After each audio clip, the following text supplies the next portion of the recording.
देखिए, सबसे पहले यह पाठ है आपका इतिहास थर्ड, पाठ 1, उपनिवेशवाद और देहात। क्या है? उपनिवेशवाद और देहात, यानी कि इसमें गांव से संबंधित है। देहात का मतलब होता है कृषि से संबंधित, या किस प्रकार से कंपनी को स्थापित किया जाता है। उपनिवेशवाद मतलब होता है बड़े बड़े कल कारखानों में अपनी पूंजी को लगा करके उसको आगे बढ़ाना, या कंपनी को स्थापित करना ताकि उसमें 200, 400, 100, 200 रोजगार उसमें मिले। तो उपनिवेशवाद और देहात यह सरकारी अभिलेख का अध्ययन है इसमें। और पहला क्वेश्चन है आपका, औपनिवेशिक शासक सर्वप्रथम कहाँ स्थापित किया गया? यानी कि सबसे पहले औपनिवेशिक शासक का मतलब होता है कि जहाँ पे व्यापार करने और कंपनी को प्रोडक्ट तैयार करने में सारी चीज़ की सुविधा उपलब्ध हो। तो इसका सही उत्तर हो गया आपका बंगाल। क्या होगा? बंगाल में, क्योंकि पहली बार सूती मिल की स्थापना बंगाल में हुआ था। और बंगाल में सूती मिल की स्थापना इसलिए हुआ था क्योंकि वहाँ पे पटसन की खेती सबसे अधिक होती थी। क्या? हाँ, तो कोलकाता बंगाल में ना है, तो पटसन की खेती सबसे अधिक होती थी, लेकिन वह ज़्यादा लंबे समय तक चल नहीं पाया। उसके बाद वह कंपनी कहाँ चली गई? ये कंपनी जाकर के मुंबई में भी शुरू हुई। तो सबसे पहले क्वेश्चन है आपका, औपनिवेशिक शासक सर्वप्रथम कहाँ स्थापित हुआ? तो जहाँ पे लोगों के लिए, यानी कि कंपनी के मालिक के लिए कच्चे माल उपलब्ध जहाँ होंगे वही ना उपनिवेश होगा। तो सबसे पहले बंगाल से ही शुरू हुआ, और बंगाल में सबसे पहले औपनिवेशिक शासक सबसे पहले स्थापित किया गया।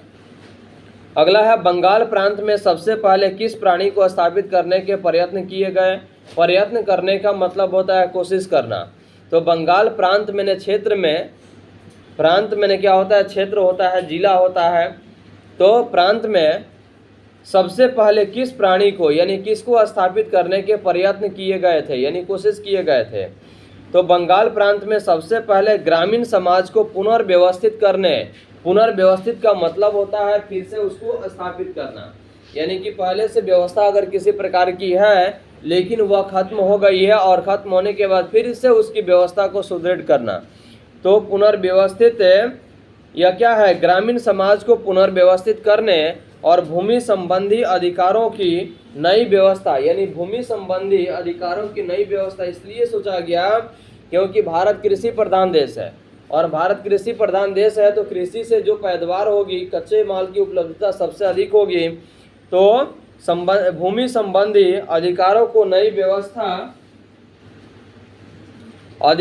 नई व्यवस्था तथा एक नई राजस्व प्रणाली स्थापित करने के प्रयत्न किए गए थे। यानी कि क्योंकि कृषि क्षेत्र में ये सारी सुविधाएं उपलब्ध थी, कच्चे माल की उपलब्धता उसी में थी। अगर कंपनी को स्थापित कर दिया जाए और वहाँ पे कच्चे माल नहीं हो, जैसे कि राइस मिल बना दिया जाए और धान की खेती नहीं हो, फ्लावर मिल बना दिया जाए और गेहूं की खेती नहीं हो, तो क्या वह चल पाएगा? नहीं चल पाएगा। तो कृषि कहाँ होती है? खेती बाड़ी कहाँ होती है? गाँवों में होती है, जहाँ पे कृषि लायक भूमि होती है। कारखाने में तो धान गेहूं नहीं ना उपजाया जाता है, कहाँ उपजाया जाता है? वह खेतों में।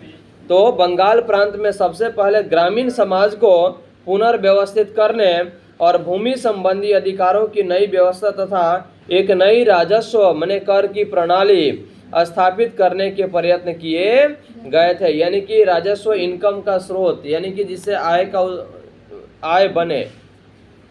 अगला है वर्धमान, यानी कि जो कि आज के वर्धमान में एक नीलामी कब की गई? यानी कि सबसे पहले यह क्वेश्चन है कि वर्धमान में एक नीलामी कब की गई? तो क्या लिखा है? 1997 में, क्योंकि यह एक बड़ी सार्वजनिक घटना थी।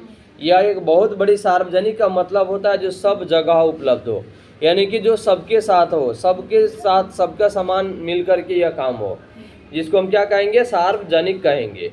तो यह 1997 में यह घटित हुई और यह सबसे बड़ी घटना थी।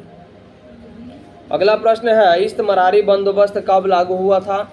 तो इस्तमरारी बंदोबस्त कब लागू हुआ था? 1793 में। जमींदारों की संपदाएं यानी संपत्ति को कब नीलाम कर दी जाती थी? प्रश्न है, जमींदारों की संपदाएं यानी संपत्ति कब नीलाम कर दी जाती थी? ये नीलाम का मतलब समझते हैं?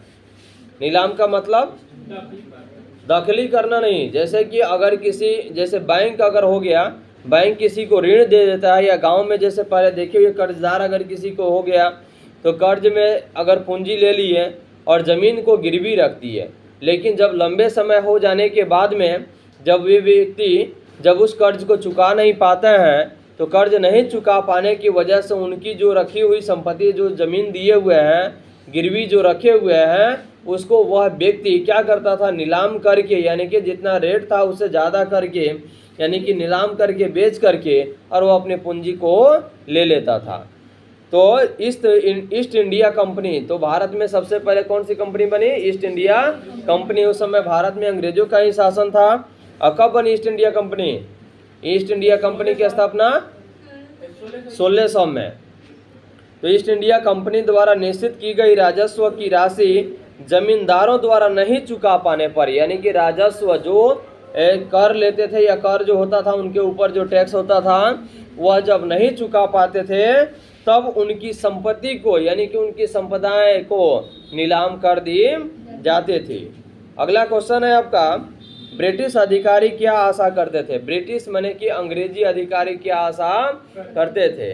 तो ब्रिटिश अधिकारी यह आशा करते थे कि इस्तमरारी बंदोबस्त लागू किए जाने से वे सभी समस्याएं हल हो जाएंगी, यानी कि वे यही आशा करते थे कि इस्तमरारी बंदोबस्त को जब लागू कर दी जाएगी तो जितनी भी समस्याएं उत्पन्न हो रही है वे सारी समस्याएं धीरे धीरे क्या हो जाएगी, कम हो जाएगी या खत्म हो जाएगी, जो बंगाल की विजय के समय से ही उनके समक्ष उपस्थित हो रही थी। यानी कि जो समस्या पहले से बनी होती थी, वे चाहते थे कि इस्तमरारी बंदोबस्त को लागू कर देने के बाद ये सारी समस्याएं धीरे धीरे क्या हो जाएगी, खत्म हो जाएगी। अगला प्रश्न है, 1770 के दशक के आते आते बंगाल की ग्रामीण अर्थव्यवस्था संकट के दौर से क्यों गुजरने लगी थी? यानी कि 1770 के दशक के आते आते बंगाल की जो ग्रामीण अर्थव्यवस्था थी, तो ग्रामीण अर्थव्यवस्था तो जानते ही हैं कृषि पर आश्रित है, तो लोगों की कृषि की पैदावार जब घट जाएगी तो ग्रामीण आर्थिक स्थिति निश्चित रूप से ही कम हो जाएगी, होगी कि नहीं होगी? तो 1770 के दशक के आते आते बंगाल की ग्रामीण अर्थव्यवस्था संकट के दौर से क्यों गुजरने लगी थी? यानी कि 1770 के दशक के आते आते बंगाल की ग्रामीण अर्थव्यवस्था संकट के दौर से इसलिए गुजरने लगी थी क्योंकि बार बार अकाल पड़ रहा था। क्या पड़ रहा था? बार बार अकाल पड़ रहा था, जिसकी वजह से खेती की पैदावार धीरे धीरे क्या होती थी, घटती जाती थी। और जब किसी भी क्षेत्र में, क्योंकि जब ग्रामीण क्षेत्र की नाम जब आ गया तो समझिए कि ग्रामीण क्षेत्र कृषि पर आश्रित होता है और गांव के सभी लोगों का रोजगार का मुख्य पेशा कृषि होता है। जब लोगों के पास कृषि से उपज जब नहीं होगा तो निश्चित है कि अकाल पड़ने की स्थिति हो जाएगी, और जब अकाल पड़ने की स्थिति जब जो हो जाएगी तो धीरे धीरे क्या हो जाएगा, वहाँ की स्थिति या आर्थिक स्थिति कमज़ोर होती जाएगी। तो यह 1770 के दशक के आते आते बंगाल की ग्रामीण अर्थव्यवस्था संकट के दौर में इसलिए गुजरने लगी क्योंकि बार बार अकाल पड़ने लगी, और जिसकी वजह से खेती की पैदावार क्या हो गई, घटती गई, कम हो गई।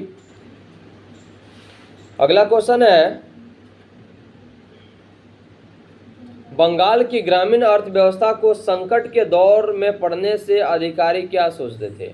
अधिकारी मतलब कि जितने भी अंग्रेज अधिकारी उस समय भारत में थे, तो वे बंगाल की ग्रामीण अर्थव्यवस्था जब आर्थिक संकट की स्थिति को जूझना जब शुरू हो गया, जब लोगों की आर्थिक स्थिति जब कमज़ोर पड़नी हो गई, तब वे अंग्रेज अधिकारी क्या सोचते थे? प्रश्न है कि क्या वे सोचते थे कि किस प्रकार से, क्योंकि उनकी आर्थिक स्थिति जब कमज़ोर पड़ गई तो वे तो लगान नहीं दे पाएंगे, कर नहीं दे पाएंगे, ज़मीन का जो टैक्स बनता था वह नहीं दे पाएंगे, जिसकी वजह से उनकी भी स्थिति कम हो गई। जैसे खास करके देखे होइएगा, कंपनी राइस मिल बना दिया जाए और धान की उपज नहीं हो तो क्या कंपनी की स्थिति खराब होगी कि नहीं होगी? कंपनी की स्थिति खराब होगी। और जब कंपनी से प्रोडक्ट तैयार नहीं होगा तो फिर उससे जो आश्रित लोग हैं उनकी भी तो स्थिति खराब हो जाएगी। तो यह प्रश्न है, बंगाल की ग्रामीण अर्थव्यवस्था जब संकट की स्थिति के दौर में जब पड़ने लगी थी तो वहाँ के अधिकारी क्या सोचते थे? समझ में आ रहा है ना? तो देखिए, बंगाल की ग्रामीण अर्थव्यवस्था कि संकट की दौर में पड़ने से अधिकारी यह सोचते थे, यानी कि बंगाल की अर्थव्यवस्था जब था वह संकट की दौर में जब पड़ा हुआ था, तो वहाँ के अधिकारी यह सोचते थे कि खेती, व्यापार और राज्य के राजस्व संसाधन, खेती माने कृषि, उसके बाद क्या है व्यापार मतलब खरीद बिक्री, और राजस्व संसाधन यानी कि जो खेतों से इनकम होता था, जमीन से जो रसीद कटता था, यह राजस्व का जो इनकम है, संसाधन है, सब तभी विकसित किए जा सकेंगे जब कृषि में निवेश को प्रोत्साहन दिया जाएगा। यानी कि कृषि क्षेत्र में मानकर चलिए कि हमारी देश मौसम के अनुकूल कृषि लायक है, तो अगर मौसम है बरसात का दिन धान की फसल लगा दिया जाए, तो उस मौसम में अगर बरसात नहीं हो तो क्या फसल हो पाएगा? नहीं हो पाएगा। तो उस फसल को सही ढंग से करने के लिए कृषि क्षेत्र में विकास आज हो चुका है, जिसकी वजह से पंप सेट, मोटर, बिजली की सुविधा हो गया है, जिसकी वजह से सिंचाई करके फसलों को हम लोग तैयार कर लेते हैं। तो यही सोचते थे बंगाल में जब आर्थिक स्थिति जब वहाँ के संकट के दौर से जब गुजर रहा था, तो अधिकारी यही सोचते थे कि सबसे पहले कृषि के क्षेत्र में हर चीज़ से प्रोत्साहन देना पड़ेगा, यानी कि किसानों को सारी सुविधाएं उपलब्ध करानी पड़ेगी, तब जाकर के कृषि क्षेत्र मजबूत होगा। और जब कृषि क्षेत्र मजबूत होगा तो ग्रामीण क्षेत्र के लोगों की आर्थिक स्थिति भी मजबूत होगी, और उनके साथ साथ देश की अर्थव्यवस्था भी क्या हो जाएगा? मजबूत होगा। तो यही सोचते थे कि प्रोत्साहन दिया जाएगा, और ऐसा तभी किया जा सकेगा जब संपत्ति के अधिकार प्राप्त कर लिए जाएंगे और राजस्व मांग के दर को अस्थायी रूप से तय कर दिया जाएगा। समझ में आ गया? अगर प्रश्न पूछे कि बंगाल की ग्रामीण अर्थव्यवस्था संकट के दौर में पड़ने से अधिकारी क्या सोचते थे, यानी कि बंगाल की जो अर्थव्यवस्था थी, क्योंकि ग्रामीण थी, और ग्रामीण क्षेत्र का मतलब होता है कृषि क्षेत्र से संबंधित, और कृषि में खेती बाड़ी, खेती के लिए प्रोत्साहन नहीं दिया जाएगा, जैसे लोगों के लिए ट्रैक्टर की सुविधा, उनकी सिंचाई की सुविधा, अच्छे खाद बीज, कम कीमत पर सारी सुविधाएं उपलब्ध नहीं की जाएगी, तो क्या कोई कृषि कर पाएगा?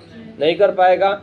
इसलिए अधिकारी सोचते थे कि कृषि के क्षेत्र को बढ़ाने के लिए कम से कम किसानों को हर चीज़ की सुविधा उपलब्ध करानी पड़ेगी, तब जाकर के कृषि की उपज बढ़िया होगी, और कृषि की उपज जब बढ़िया होगी तब कंपनी चलेगा, और कंपनी के बिके हुए जो सामान होंगे उनसे टैक्स मिलेगा, और इन सारे को इकट्ठा करके तब देश की राजस्व स्थिति को मजबूत किया जा सकता है। समझ में आ रहा है ना? देखिए अगला क्वेश्चन है, कंपनी के अधिकारी का क्या सोचना था, यानी कि कौन सी कंपनी ईस्ट इंडिया कंपनी के अधिकारियों का क्या सोचना था। तो कंपनी के अधिकारियों का यह सोचना था कि राजस्व मांग, यानी कि जो राजस्व कर जो था उसकी एक मांग है, निर्धारित किए जाने से जमींदारों में सुरक्षा का भाव उत्पन्न होगा।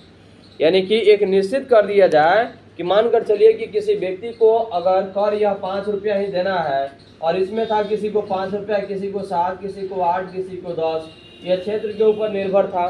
तो मानकर चलिए किसी किसान की फसल अगर यह 7 रुपये के हिसाब से नहीं हुआ तो बेचारे तो कर्ज के बोझ से दब जाएंगे ना। अगर इनकी संपत्ति अगर पूरी 8 रुपये के लायक हो, और इनसे 10 रुपये अगर टैक्स लिया जाए तो क्या उनकी स्थिति बढ़िया होगी? नहीं होगी। तो यह कंपनी के अधिकारी यह सोचे कि कम से कम इनके लिए जब 8 रुपये की फसल इनकी हो रही है तो एक निश्चित लिमिट कर दिया जाए कि इतना रुपया ही आपको टैक्स देना होगा। जैसे अगर 4 रुपया या 5 रुपया अगर टैक्स इस पर रख दिया तो बेचा कितना 8 रुपये में, तो कम से कम किसानों को 3 रुपये का तो फायदा हो गया ना। किसानों को 3 रुपये का फायदा हो गया। तब जा करके स्थिति को मजबूत करने के लिए यह अधिकारी यही आशा लगाए हुए थे कि कम से कम यह राजस्व की जो स्थिति है, जो कर है, उसकी स्थिति को एक मजबूत प्रदान किया जाए और फिक्स कर दिया जाए, ताकि किसानों को भी देने में किसी प्रकार की परेशानी नहीं हो। समझ में आ रहा है? तो कंपनी के अधिकारियों का यह सोचना था कि राजस्व मांग निर्धारित किए जाने से जमींदारों में सुरक्षा का भाव उत्पन्न होगा, और वे अपने निवेश पर प्रतिफल प्राप्ति की आशा से प्रेरित होकर अपनी संपदाओं में सुधार करने के लिए प्रोत्साहित होंगे। मानकर चलिए कि अगर कृषि के क्षेत्र में अगर किसी प्रकार से अगर फायदा दिया जाए किसान को, हर चीज से अगर फायदा दिया जाए तो क्या कृषि करने में उनको दिक्कत होगी? नहीं होगी। मानकर चलिए कि अगर 100 रुपया इनकी खेतों से उत्पन्न हो रहा है, मार्केट के भाव से 100 रुपया है, अगर इसके बदले 50 रुपये का इनको अगर बीज दिया जाए तो कम से कम इनको तो 50 का बेनिफिट हुआ ना।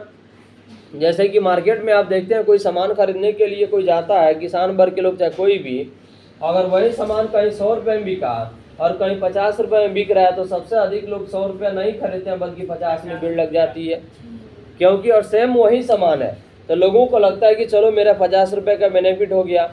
इसलिए कंपनी के अधिकारी सोचते थे कि एक कर को निश्चित कर दिया जाए ताकि किसानों को भी अपनी खेती बाड़ी करने में किसी प्रकार की समस्या उत्पन्न नहीं हो, और कम एक फिक्स रेट में रहेगा तो हर समय समय से वे बेचारे जमा कर देंगे, जिसकी वजह से देश की आर्थिक स्थिति भी क्या हो जाएगी? मजबूत हो जाएगी। कोई दिक्कत?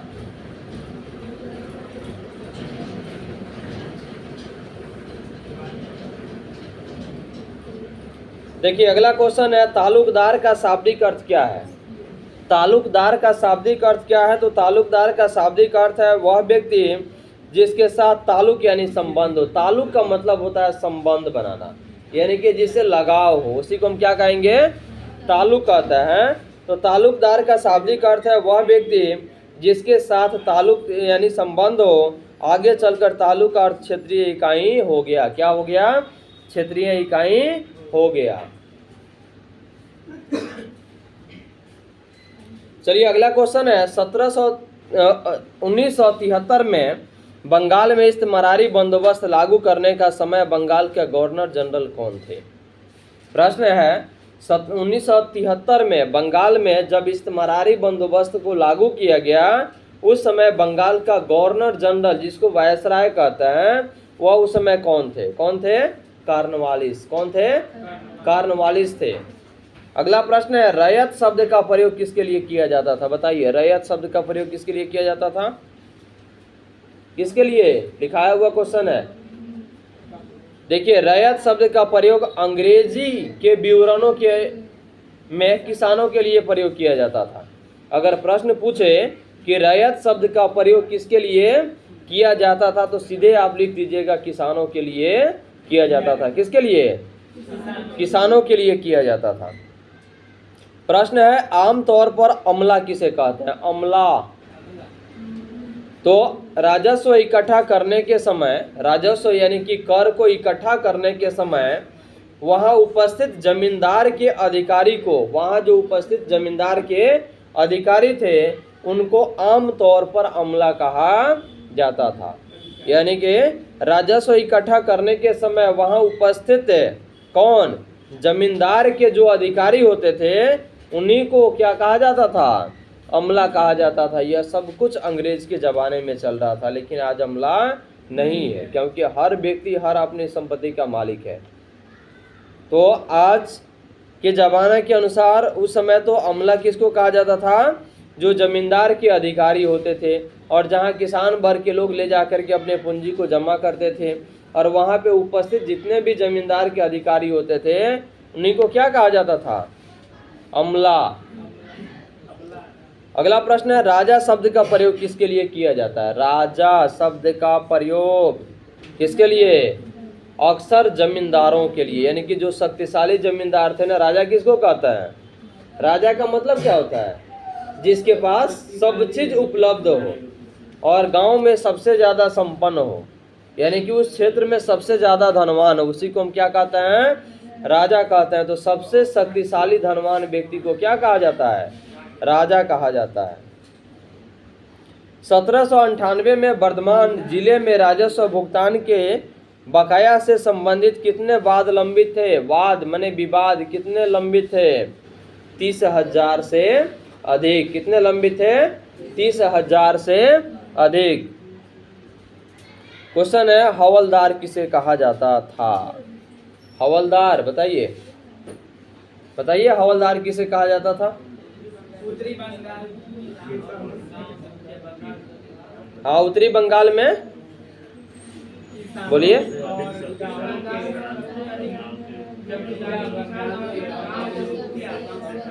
बंगाल के अन्य भागों के प्रभाव कालिक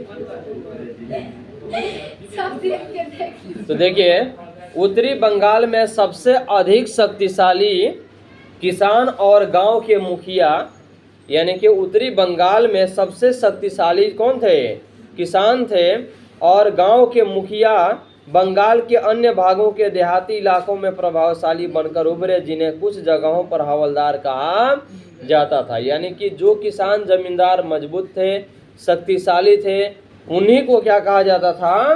कुछ जगहों पर उनको हवलदार कहा जाता था, क्योंकि धनवान व्यक्ति थे ना, धनवान किसान थे या धनवान कोई व्यापारी वर्ग के लोग थे, उन्हीं को क्या कहा जाता था?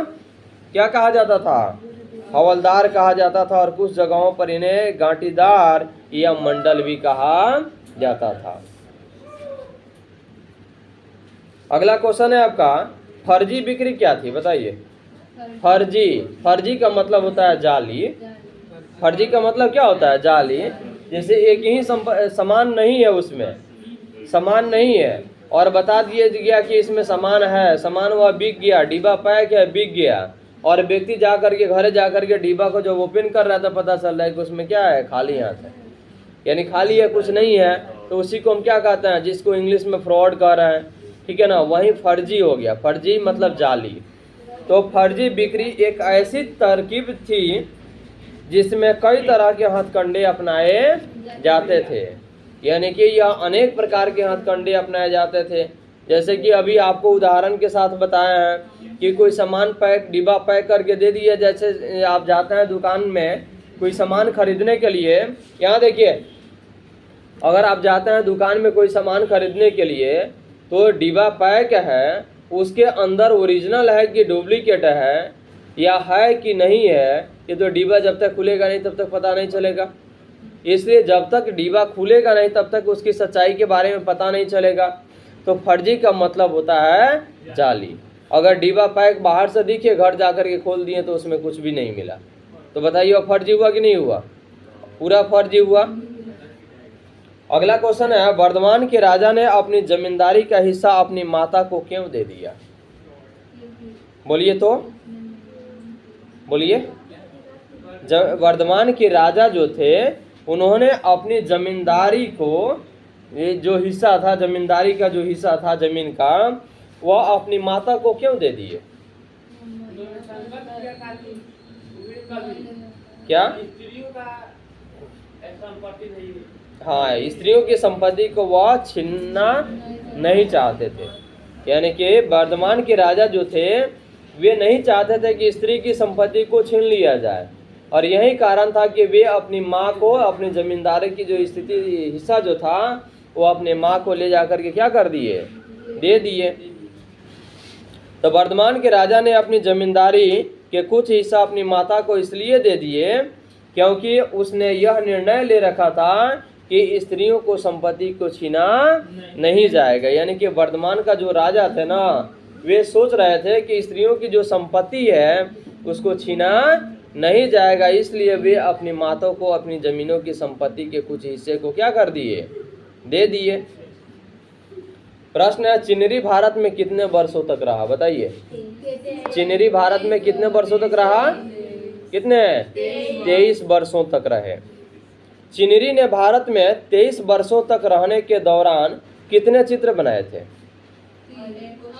23 वर्षों तक भारत में रहने के बाद चिनरी ने अनेकों प्रकार के चित्र बनाए हुए थे, और जो भूदृश्य के चित्र, विशिष्ट व्यक्ति तथा विशाल भवन के चित्र शामिल थे।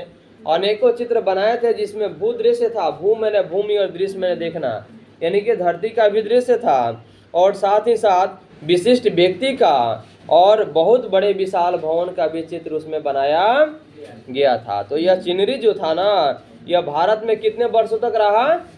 23 वर्षों तक रहा। और यह 23 वर्षों तक रहने के बाद यह क्या कर दिया? अनेक चित्र बनाया जिसमें आम लोगों के जनजीवन से संबंधित, जिसमें आम लोगों के, साधारण सभी लोगों के जनजीवन से संबंधित चित्र, भूदृश्य के चित्र, विशिष्ट व्यक्ति तथा विशाल भवन के चित्र उसमें शामिल थे। समझ में आ गया? प्रश्न है, जब इस्तेमारी बंदोबस्त लागू हुआ था तो वर्धमान का राजा कौन था? बताइए तो। जब इस्तेमारी बंदोबस्त कहाँ लागू हुआ था? कहाँ सबसे पहले कहाँ लागू हुआ? बंगाल में लागू हुआ। तो जब इस्तेमारी बंदोबस्त जब लागू हुआ था तो वर्धमान का राजा कौन था? तेज चंद्र थे। कौन थे? तेज चंद्र, तेज प्रताप नहीं, तेज चंद्र। अगला प्रश्न है, किसके शासन काल में वर्धमान की जमींदारी काफी फली फूली? तो यह मेहताब चंद्र के जो शासन काल था उसी समय यह इस्तेमारी बंदोबस्त जो था ना, यह काफी अधिक स्थिति में क्या हो गई? फली फूली, यानी कि विस्तार रूप में हो गया, बहुत बड़ा हो गया। अगला प्रश्न है आपका, मेहताब चंद्र ने अंग्रेजी हुकूमत के साथ कब दिया था? मेहताब चंद्र जो थे वे अंग्रेजी हुकूमत का साथ कब दिए थे? तो संथाल के विद्रोह और 1857 के विद्रोह के दौरान। यानी 1857 का क्या हुआ था? सिपाही विद्रोह हुआ था। 1857 में सिपाही विद्रोह हुआ था उस समय, और संथाल विद्रोह दोनों के दौरान यह मेहताब चंद्र ने अंग्रेजी हुकूमत यानी अंग्रेजी शासन का साथ दिए थे। अगला प्रश्न है, बेनामी का शाब्दिक अर्थ क्या होता है? बेनामी का मतलब होता है गुमनाम। क्या होता है? बेनामी का मतलब क्या होता है? बोलिए। बेनामी का मतलब होता है गुमनाम, जिसका कोई नाम नहीं हो, यानी कि जिसका कोई वारिस नहीं हो, यानी कि वह किसी की संपत्ति नहीं है। जैसे मानकर चलिए कोई सामान बाहर फेंक दिया जाए और उसका वारिस कोई नहीं हो, तो बेनामी हो गया ना, वो किसी के नाम का तो नहीं है। उसी को हम क्या कहते हैं? बेनामी संपत्ति कहते हैं। अगला है आपका, हिंदी तथा कुछ अन्य भारतीय भाषाओं में बेनामी शब्द का प्रयोग किस लिए किया जाता है? यानी कि इधर ध्यान दीजिए, हिंदी तथा कुछ अन्य भारतीय भाषाओं में, यानी कि हिंदी और कुछ अन्य भारतीय भाषाओं में बेनामी शब्द का प्रयोग किस लिए किया जाता है? तो हिंदी तथा कुछ अन्य भारतीय भाषाओं में बेनामी शब्द का प्रयोग ऐसे संवादों के लिए किया जाता था जो किसी फर्जी या अपेक्षाकृत महत्वहीन व्यक्ति के नाम किए जाते हैं। महत्वहीन, जिसके पास कोई महत्व उसका नहीं हो। जैसे मानकर चलिए राजा के पास जाइए और 100 रुपया उनको दीजिए, क्या उसका महत्व ले पाएंगे? क्यों नहीं ले पाएंगे? क्योंकि उनके पास संपत्ति की कमी नहीं है, संपत्ति अथाह है, तो 100 रुपया कोई मायने तो नहीं रखता है। देखिए ये गांव में जो काफ़ी धनवान व्यक्ति होते हैं उनको 200, 400, 500 कोई मायने नहीं रखता है, तो वही उसका महत्व ही नहीं देखता है। तो हिंदी तथा कुछ अन्य भारतीय भाषाओं में बेनामी शब्द का प्रयोग ऐसे संवादों के लिए किया जाता था जो किसी फर्जी मतलब कि जालिम या अपेक्षाकृत महत्वहीन, जिसका कोई महत्व नहीं हो, और महत्वहीन व्यक्ति के नाम किए जाते हैं, और उनमें असली फायदा पाने वाले व्यक्ति का नाम नहीं दिया जाता है। उसमें असली फायदा पाने वाले व्यक्ति का नाम नहीं दिया जाता है। कोई दिक्कत? अगला, लठियाल का शाब्दिक अर्थ क्या होता है? लठियाल समझते हैं? लठियाल लिखा हुआ है। लठियाल का शाब्दिक अर्थ क्या होता है? लठियाल का शाब्दिक अर्थ ये होता है जिसके पास लाठी हो, डंडा हो, उसी को हम क्या कहते हैं? लठियाल कहते हैं। तो वह व्यक्ति जिसके पास लाठी या डंडा हो उसी को हम क्या कहते हैं? लठियाल कहते हैं। प्रश्न अगर पूछे कि लठियाल किसे कहते हैं, तो सीधे लिख दीजिएगा जिसके पास लाठी या डंडा हो उसी को हम क्या कहते हैं? लठियाल कहते हैं। अंडुल है। राजमहल क्या है? बताइए। जुगान का यह जुगों के अंत को, यानी कि जुगों के बारे में बताने वाले या दर्शाने वाले अवशेष, जुग के अवशेष। जलसा घर क्या है? जलसा घर यह फिल्म है, यह काफ़ी प्रसिद्ध फिल्म है जिसके राइटर हैं सत्यजीत राय। कौन है? सत्यजीत राय। और यह सत्यजीत राय द्वारा यह रचित फिल्म है। कौन? जलसा घर। क्या है? जलसा घर। आगे देखिए, इसमें जलसा घर फिल्म किसके जीवन शैली पर है? बताइए। जलसा घर फिल्म किसके जीवन शैली पर बना है?